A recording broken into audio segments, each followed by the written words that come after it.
여러분, 어떤 사람이 행복할까요? 돈이 많다면 참 행복하겠지, 이런 생각을 우리가 많이 합니다. 왜냐하면 돈만 있으면 하고 싶은 거 다 할 수가 있으니까. 그러나 사실은 돈도 아무리 많아도 내가 쓰는 만큼 쓰지 다 쓰지를 못해요. 맛있는 것도 사 먹을 수 있잖아요. 그런데 우리가 먹으면 얼마나 먹겠습니까? 평생 먹는 것이 몇 톤이 된대요. 우리가 먹고 소화시키는 것이. 너무 많이 먹을 수도 없는 겁니다. 한정되어 있는 겁니다. 때로는 돈 많은 사람은 그 다음에 이제 권세, 명예 이런 쪽에 이제 기웃거리죠. 그런 돈도 별거 아니더라. 그래도 사람이 명예와 권세 이런 것에 좀, 그래서 남자들이 이런 쪽으로 많이 집중합니다. 있는 돈을 다 틀어가지고 그 자리, 그 위치에 이르기를 원하고 있습니다. 그러나 권세도 건불 10년이고 명예도 별것 아니죠. 부동산이 아무리 많다 할지라도 내가 깔고 지금 사용하고 있는 것이 내 것이지, 그렇지 않겠습니까? 아무리 내 땅이 넓고 내 산이 참 이렇게 엄청나다 할지라도 내가 눈으로 보는 것 밖에, 그건 내가 생각하면서 그 땅, 영종도에 있는 그 땅도 내 것이고, 또 양평에 있는 큰 산도 임산 배수, 이 뭐 배수 임산인지 모르지만 하여튼 그것도 내 것이고. 그래서 여러분, 전도서 5장 11절을 보면 재산이 많아지면 먹는 자들도 많아지나니 그 소유주들은 눈으로 보는 것 외에 무엇이 유익하리요? 그랬습니다. 생각하고 내 땅 내 것이지. 소유주들은 눈으로 보는 것 외에 어떤 유익이 있으리요? 그런 말씀을 했습니다. 여러분, 때문에 행복은 소유의 크기에 있는 것이 아니라 뭐 크기예요? 감사의 크기입니다. 믿음의 크기입니다. 특별히 우리 신앙인들은 사명을 위해서 살아가는 사람들이 신앙인들입니다. 뭐 그냥 적당히 교회 왔다 갔다 하고 신앙생활 하면 되지, 뭔 사명은 사명이냐, 내가 뭐 목사냐 전도사냐, 여러분 그렇게 생각하시면 안 됩니다. 사명이 뭔지를 깨닫고 이 사명을 위해서 내 생을 불태울 수 있는 사람은 짧게 산다 할지라도 그 사람이 진짜 행복한 사람이라는 것입니다. 그럼 이제 이 땅에 살다 간 사람 중에 누가 제일 행복했을까요? 예수님이죠. 왜 그렇습니까? 그분은 진리를 위해서, 영혼 구원을 위해서 영혼을 살려주고 세워주고 제자로 삼고 이런 일들을 감당하다가 33세에 여러분 그분이 돌아가시고, 어떻게 보면 가장 불쌍한 사람인 것 같아도 가장 행복한 사나이였고 우리에게 그런 모범을 보여주고 있습니다. 여러분, 우리는 신앙인으로서 세상 사람들이 인정하는 그런 어떤 세상적인 성공적인 삶에 우리가 모든 내 삶을 올인하고 살아서는 안 된다는 것입니다. 중요한 것은 누가, 그분께서 나를 택하시고 부르신 그분이 인정하는 삶을 내가 살아갈 때에 이것이 위대한 삶이고 이것이 행복한 삶이라는 것입니다.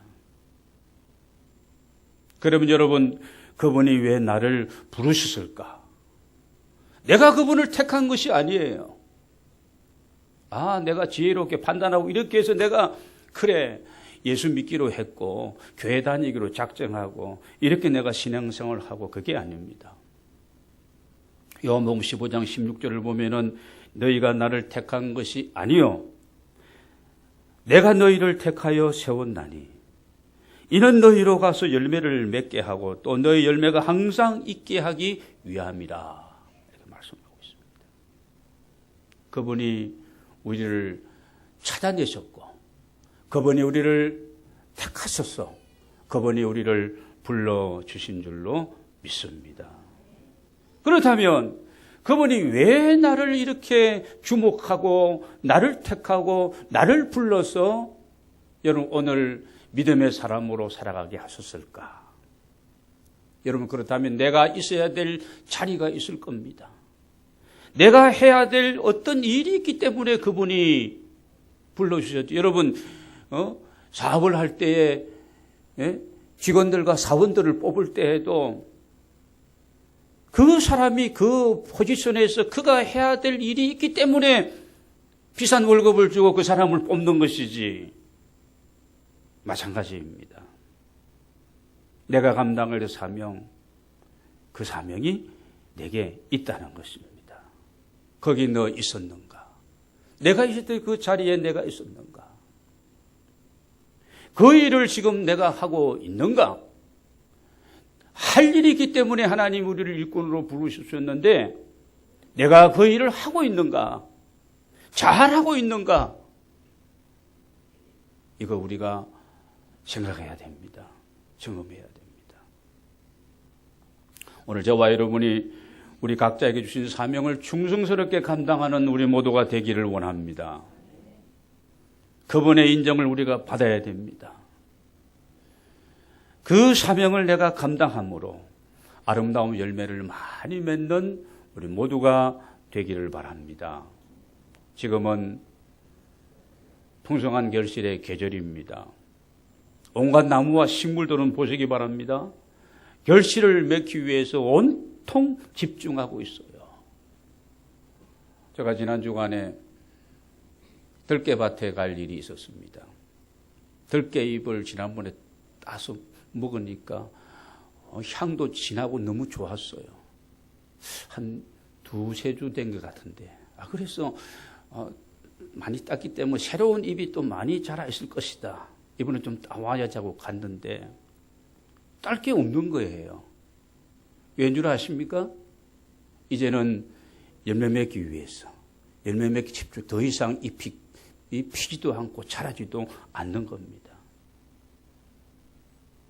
여러분 식물은 열매를 맺고 다음 해를 준비하기 위해 씨앗을 통해서 이렇게 또 결실을 맺고 있는 겁니다. 그리고 그동안 가꾸고 땀 흘린 그 심은 농부에게 풍성한 결실을 거두게 하는 것이 여러분 그 식물과 나무의 이런 사명이라는 것입니다. 여러분 이 땅 위에 있는 모든 것은 존재의 이유가 있고 목적이 있지 않겠습니까? 그냥 있는 것이 무엇이 있겠어요? 아무것도 없습니다.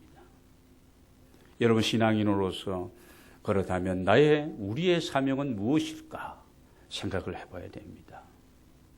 가장 행복하게 살다 간 예수님, 누구보다 우리를 사랑하시기 때문에 나를 구원하시기 위해서 대신 죽으신 그분, 그리고 죽은 나를 다시 살려주신 그분의 명령을 따라서 여러분 사는 것이 신앙인의 삶인 줄로 믿습니다.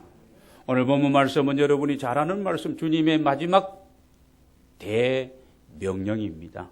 지상대명령. 또 우리가 이 본문 말씀은 예수 그리스도의 마지막 유언의 말씀이다. 그런 얘기도 합니다. 청개구리도 엄마 청개구리의 마지막 유언에 지켰잖아요. 지켰는데 그러다가 그렇게 됐지만 우리는 주님의 마지막 신앙인으로서 우리에게 주어진 그 명령, 위대한 명령, 그분의 유언이 무엇일까? 이것은 복음을 전하라는 전도 명령입니다. 이 명령은 생명을 살리기 위한 명령이에요.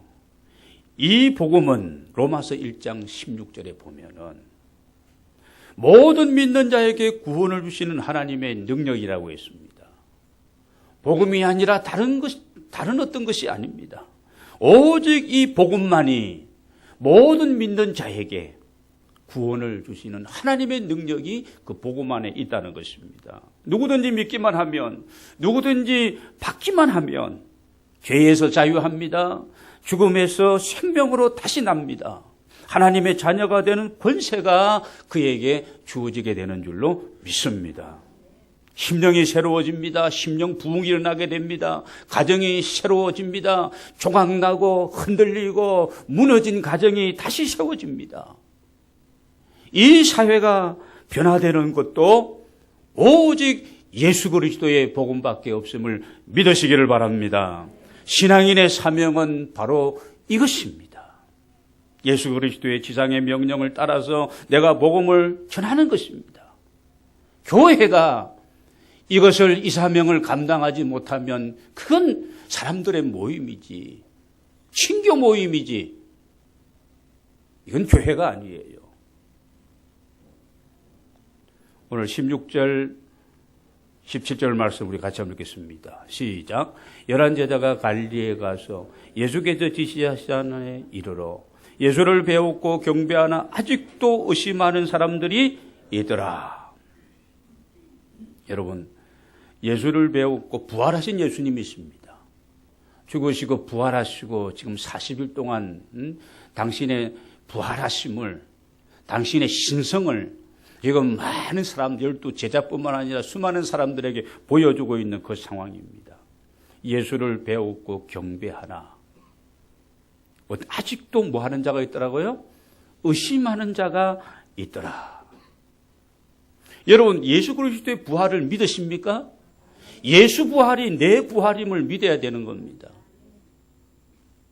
부활의 주님을 만나고 있으면서도 아직도 의심하는 사람들이 있더라. 이렇게 의심하고 믿지 못하는 게 여러분 사람입니다. 그래서 우리가 벌써 이 믿음은 뭐예요? 하나님의 은혜입니다. 선물입니다. 내가 막 믿고 싶다. 믿어야지. 이렇게 되는 게 아닙니다. 그래서 예수님은 의심하는 도마에게 뭐라고 합니까? 너는 나를 보고 믿느냐? 응? 손바닥에 못자국과 옆구리에 장자국을 보고 너는 나를 믿느냐? 그러면서 뭐라고 하십니까? 보지 못하고 믿는 자들이 더 복되다고 말씀하셨습니다. 여러분, 부활의 사실이 믿어진다면 여러분 참 큰 하나님의 은혜를 누구보다도 받은 자들입니다. 여러분, 그렇다면 오늘 우리가 어떻게 살아야 될 것인가? 우리는 늘 그런 좀 생각을 하면서 살아야 되는데 내가 왜 사는지, 내가 무엇을 위해서 지금 살아가고 있는지. 열심히는 다 삽니다. 그렇잖아요. 조금 열심히 조금 게으른 사람이 있지만 다 열심히 삽니다. 제가 새벽 예배를 마치고 6시 반쯤 이렇게 나가보면 6시부터 새벽 예배 나올 때 이미 그때부터 보면은요, 성남으로 가는 차는 꽉 찼어요. 또 성남에서 또 이리 서울로 들어오는 차도 꽉 차서 버스가.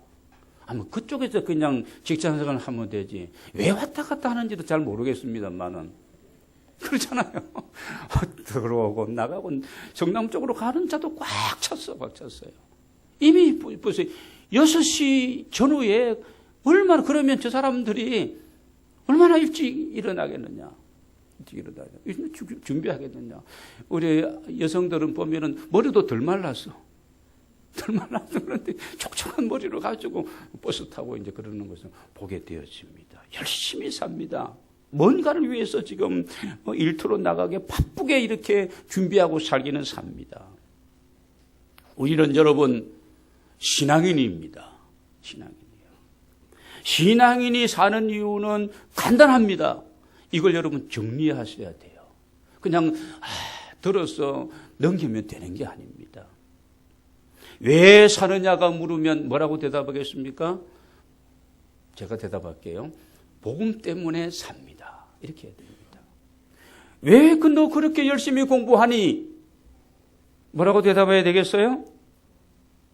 이게 이렇게 좋은 대학 가서 졸업해서 좋은 신랑 만나고 좋은 직장을 행복하게 살려고 그렇게 대답하면 안 돼요. 신앙인은 열심히 지금 공부합니다.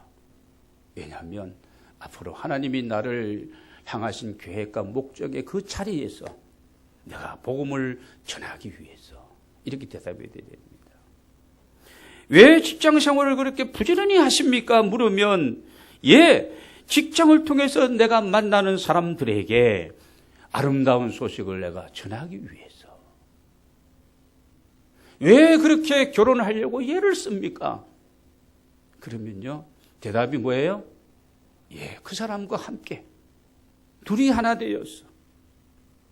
그래서 주의 복음을 위해서, 주님의 영광 위해서 우리가 살려, 그런 가정을, 아름다운 가정을 세워가기 위해서 제가 결혼하기를 원합니다. 왜 사업 경영하는데 그렇게 몰두하십니까? 물어도 뭐라고 하면 되겠습니까? 사업을 통해서 하나님의 나라를 확장하기 위해서. 부도 내면 안 됩니다. 부도 내면 안 돼요. 정신을 바짝, 신앙인이 부도 내면은 여러분 보시기 바랍니다. 그 지금 돈 빌려주고 자금줄 다 있는 사람들 힘들어지는 거예요. 하나님, 내 사업 하나님의 기업입니다. 하나님의 영광 위해서 이 사업이 확장되어지고 나를 통해서 이 사업처에 있는 모든 우리 이 직원들이 함께 행복을 누리며 복음 안에 살아갈 수 있도록 그런 목적을 기도해야 됩니다. 세금도 잘 내야 되고 세금도 많이 내야 되고 그래야 됩니다. 어떻게 하면은 분식하고 어떻게 하면 안 되려고 자꾸 세무사하고 짜고 치지 말고 돈 많이 하나님 주시면 하나님 앞에 쓰고 세금도 잘 내고 그렇게 모범적인 기업인이 돼야 되는 거예요. 그게 신앙인인 겁니다. 복음 때문에 내가 이것 합니다. 복음 때문에 내가 살아갑니다. 복음 때문에 나는 행복합니다.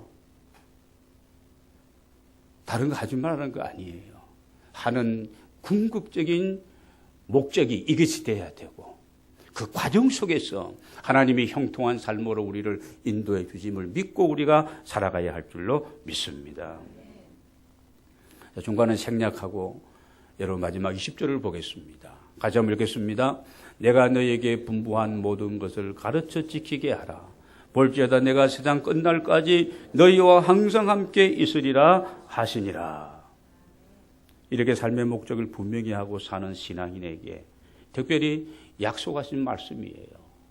이 내용이 무엇입니까? 이 약속은 하나님의 은혜와 축복입니다. 하나님의 은혜와 축복을 여러분 받아 누리는 이런 삶이 되기를 원하십니까? 참으로 형통한 삶을 살기를 원하십니까? 내용이 무엇입니까? 내가 주님께서 어떻게 해요? 세상 끝날까지, 언제까지? 내 목숨이 다하는 그날까지 어떻게? 너희와 함께 하리라. 우리와 함께 하실 것을 약속하고 있습니다. 떠나지 않고 동행하신다는 말씀입니다.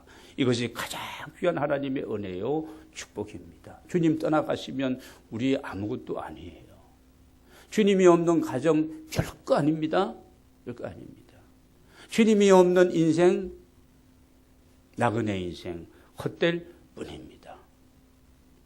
여러분의 미래를 걱정할 것 없습니다. 주님 우리와 함께 하시며 여호와 이레로 준비해 주심을 믿으시길 바랍니다. 여러분의 건강도 염려하지 마세요. 절대 없이 여러분이 염려하고 걱정하니까 이 본래의 어떤 목적은 상실하고 너무 일반적인 것에 여러분이 목숨을 걸고 집중하고 그러다 보니까 건강을 해치게 되는 거예요.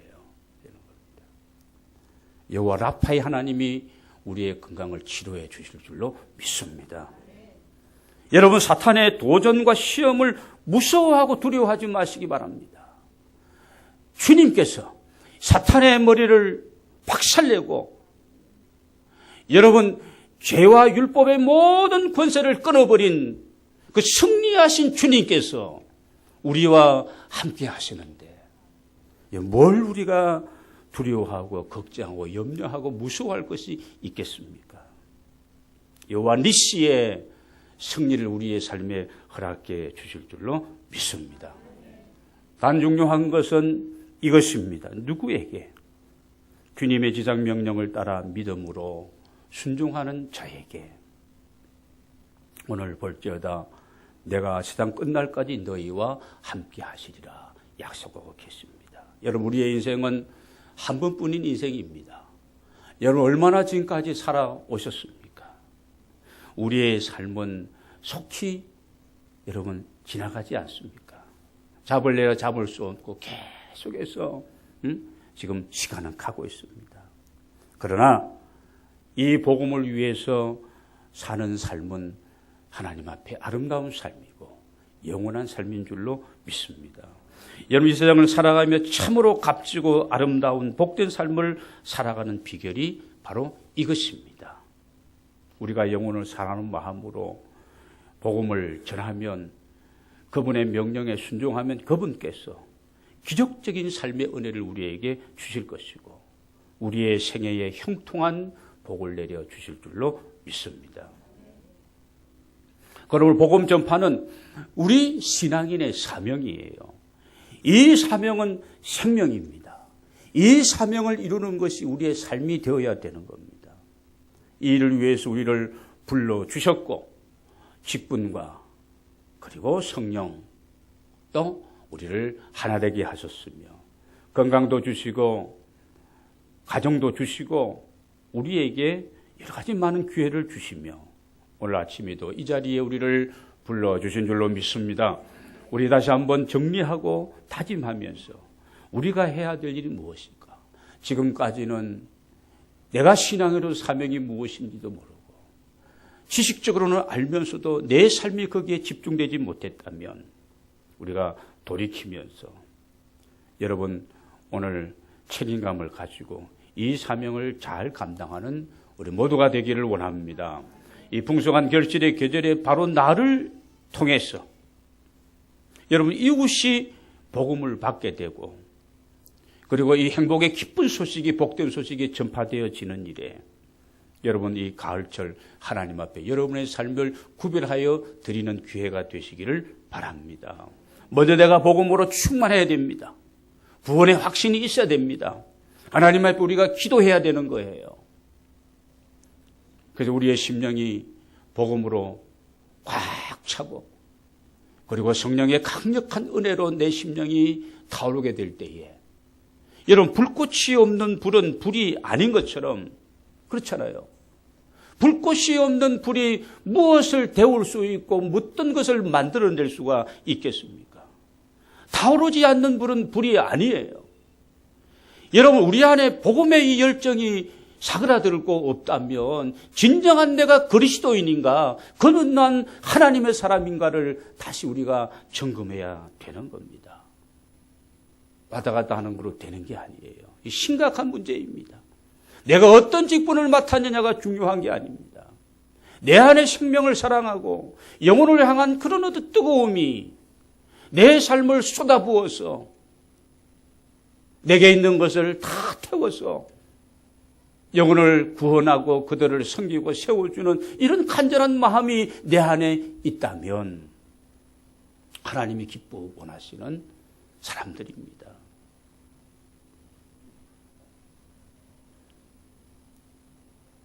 복음의 능력으로 불타오르는 뜨거운 가슴으로 사명을 감당하는 우리 행복누리 가족들이 되어야 할 줄로 믿습니다.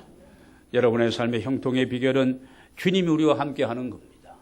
주님이 우리와 함께 하시면 다 끝나는 거예요.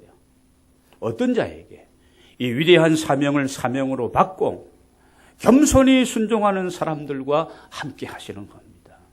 아무것도 염려하지 말고 겁내지 마시기 바랍니다. 세상이 우리를 어떻게 하지 못합니다. 이 사명 가지고 살아가는 사람은 건드릴 수가 없는 거예요. 여러분 교회 생활, 예배 생활, 특별히 이 주님의 마지막 지상 대명령을 우리가 준행하는 이 생활에 여러분이 앞장서시고 집중하시기 바랍니다.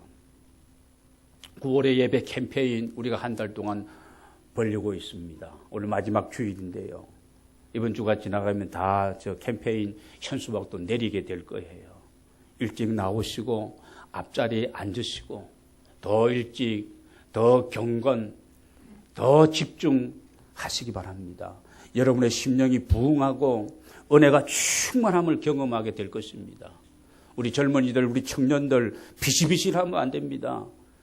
열정과 패기가 있어야 되고 이것이 없으면 젊은이가 아닙니다. 이왕의 신앙생활 할 바에야 하나님의 말씀에 딱 기준을 해서 깨달은 대로 배운 대로 정리된 대로 앞장서서 여러분 선봉에 서서 믿음으로 살아가야 됩니다. 영원한 일을 위해서 집중하고 하나님 기뻐 원하시는 하나님이 먼저 찾으시는 사역과 일에 많이 하고 그게 막 짓눌려서 불평불만하려고 하지 말고 하나님 앞에 먼저 온전한 예배자가 되어주시기를 바랍니다. 사람을 살리고 키우고 구원하는 일에 앞장서서 우리에게 주어진 시간과 몸과 물질과 젊음을 다해서 온몸으로 우리가 섬기는 저와 여러분이 되어야 할 줄로 믿습니다. 그렇게 하면, 그렇게 살아가면 우리의 건강, 우리의 가정, 우리의 사랑하는 자녀들, 우리의 생애, 우리의 미래, 여러분이 그렇게 집중하는 사업장 하나님이 책임져 주실 줄로 믿습니다. 위대한 사명을 위해서 내가 살아간다면, 믿고 행한다면 걱정할 것 아무것도 없습니다. 주님의 지상명령을 여러분의 삶의 목적으로 정하고 살아가는 은혜가 함께 하시기를 바랍니다. 임마누엘의 형통한 이 은혜와 복을 받아 누리는 여러분 모두가 다 되시기를 바랍니다. 내가 부활의 주님을 만나고 내가 구원받는 하나님의 사람이라면 그분이 우리에게 마지막 유언의 이 명령을 내리신 것에 대해서 우리가 집중해서 가서 모든 족속으로 제자를 삼아 아버지와 아들과 성령 이름으로 세례를 주라, 가르쳐 지키게 하라. 이 사명을 우리가 감당하게 될 때에 볼지어다 내가 주님께서 언제까지 세상 끝날까지 우리와 함께 하실 것을 약속하고 계십니다. 오늘 저와 여러분 이 명령을 따라서 살아감으로 말미암아 영원한 생명을 얻고 풍성한 복을 받아 누리시며 하나님이 인정받는 위대한 삶을 살아가는 3년을 살더라도 앞으로 10년을 살더라도 아니 1년을 살더라도 복음의 열정으로 불타는 삶을 살아가는 하나님 앞에 아름답고 행복한 우리 모든 가족들이 다 되시기를 주의 이름으로 축원합니다.